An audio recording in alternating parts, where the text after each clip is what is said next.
Hello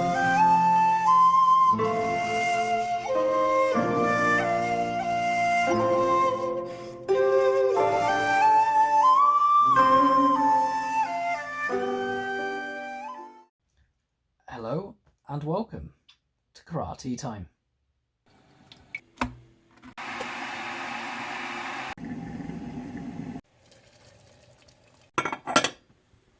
Howdy folks, and welcome back to another Karate Time. And this week has been a very bizarre week. I haven't actually done any videos at all this week. I don't know why. I don't know if it's just lockdown hitting me already finally, but I just didn't really have the motivation, or when I had the motivation, I didn't have the thought process. I just couldn't seem to work out what I wanted to do. So I'm gonna give myself a kick up the arse and get myself sorted a little bit this week and get some more videos out there. I've had a few requests now, which actually helps matters as well. And anyway, yes, so there will be stuff this week. But for today, I wanted to share with you an idea for an academic research paper, so hopefully a journal article along those lines, that I've wanted to write for quite a long time. And it's the problem I have is that when I have ideas, I go, great, I've got this idea. I can't really pursue it at this moment, so I make a note of it, and before I know it, I mean, I've got a Word document in there with about, I don't know, 25 papers and ideas for papers that I still haven't actually pursued. If you can hear scratching, that's the cat wanting to come in as usual. There we are. So hopefully I'll edit that out. So yes, it's but yeah, anyway, I wanted to share with you an idea at the moment I've got, which is it has been rekindled because of a book I've been reading recently, and it was a book on it's actually just a book on warfare that I was reading. It's military history and that side of things is a hobby of mine, and it was talking about categorizing time periods within human history, and they were talking about these classifications of identifying sort of major points when warfare developed. And it got me thinking a little bit about what we do as martial arts, and it rekindled this idea I had, which is to look at why the martial arts that we do, which, you know, as we've discussed before, get referred to as traditional martial arts, why they are so prevalent now in society, in a time when most societies around the world, not all of course, but most societies have a reduced level of individual threat on a day-to-day basis. And it's my thought process about this is that anything that is hand-to-hand combat is the most inferior form of combat. And the reason I say this is because if I refer to pre-modern, so pre-modern times, what I'm referring to in a combat sense is before the introduction of firearms as the main form of combat. So pre-modern combat was still when you would close with the enemy you would start using, you start with archers, you'd close with the enemy, you'd use sword and spear and pike and shield and so on, and that would be your main form of combat. And the modern era is then when we're sort of looking at around the 1800s, when muskets came in, and then later into obviously repeating firearms, machine guns, tanks, aircraft, and so on.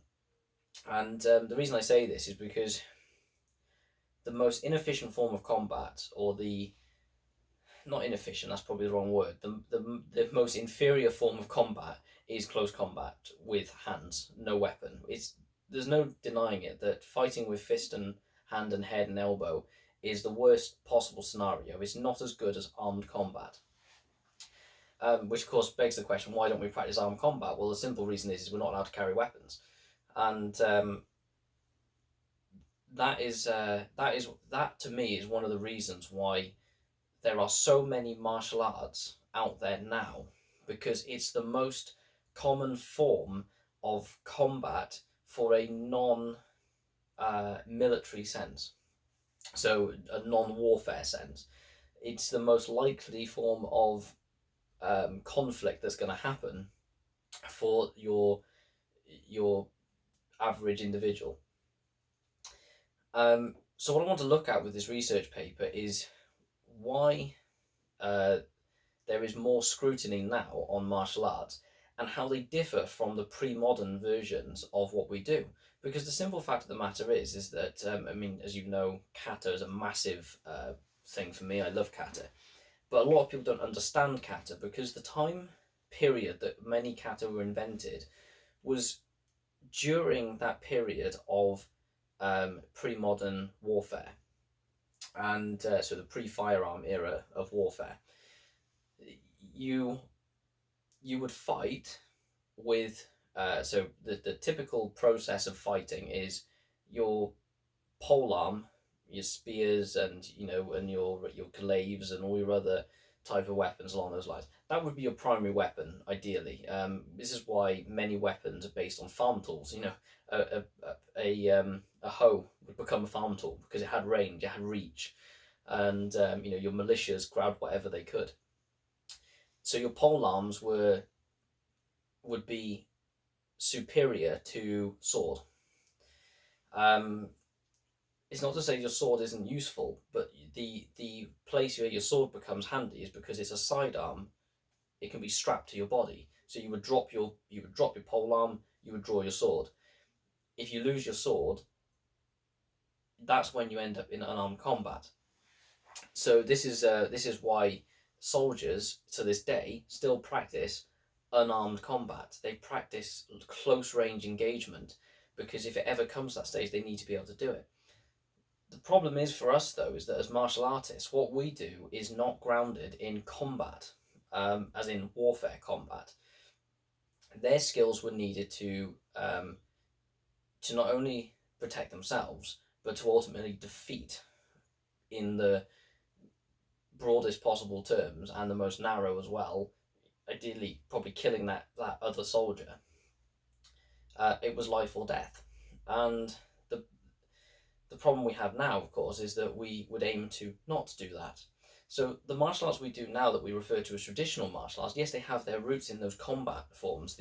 From the Japanese point of view, I think it's called Koryu Bujitsu, which would be the proper martial arts. What we have now is called a martial way, because it's supposed to be more than just combat. It's about developing the character and the people and so on. So cat's destroying something out there as well. Something for me to deal with in a minute. Anyway, like I said, I'm sorry, I'm rambling a little bit, but as you can probably tell, this is something I'm still formulating in my mind for how I want to pursue this research. But my suspicions going into this are that you will find that the modern martial arts that we refer to, the ones that exist in the modern era, they came about like Karate Do, the way of the open hand or the empty hand, came about because they were banned from carrying weapons in their everyday life. And so it made sense that they thought, well, still living in relatively dangerous societies. We have to be able to defend ourselves, and they've now taken away our primary form of defense, our weaponry. We must adapt and learn something else. So the kata that developed for around the periods that we talk about a lot in sort of Okinawa and China, and of course then Japan, they were kata designed out of necessity to fit the changing times, which of course begs the question of should we be developing new kata now for our current times, because we're 150 years or so beyond the kata that most of us are practicing to this day, and the skills that exist in kata now are certainly relevant, but maybe it may be the because they evolved from battlefield combat, maybe the relevance of them or the understanding of them has diminished for many people, because the mindset of a combat soldier is very different to the mindset of your everyday person going about their business. Anyway, I'm kind of just formulating my own ideas now as I go along. But anyway, yeah. So the idea for me is how did the most uh, inferior form of combat, warfare combat, for pre-modern warfare, how did that become the most practiced and the most prominent form of practice to this day? And I think it'll be an interesting one, personally. Even if no one else does, I quite like the idea of it. But that's something I'm going to pursue. And if this lockdown persists, maybe I'll actually uh, pull my socks up and actually get on with doing some research. And we'll see what happens. And I've got to find a journal to aim for publication in as well. It's hard work, that. It's really hard work. I've done it a few times. It's hard work. You really got to be in the right frame of mind to pursue it. Anyway, I'd like to know what your thoughts are on the modern traditional 150-year back area of martial arts. How how they exist in the societies that we have now compared to the origins and the reasons behind their inception. And yeah, that's it for today. As I said, I'll try and get some. I know I won't try. I will get some videos sorted for this week. Well, there'll be some training exercises. I had a request to look at developing and improving, well, and learning Ushirigeri, because a lot of people struggle with that. So that's going to be one. I'm putting together a little flow practice drill that will help people in the Heian kata with some of the more difficult sections of the kata, and it will just move from Heian to Heian kata.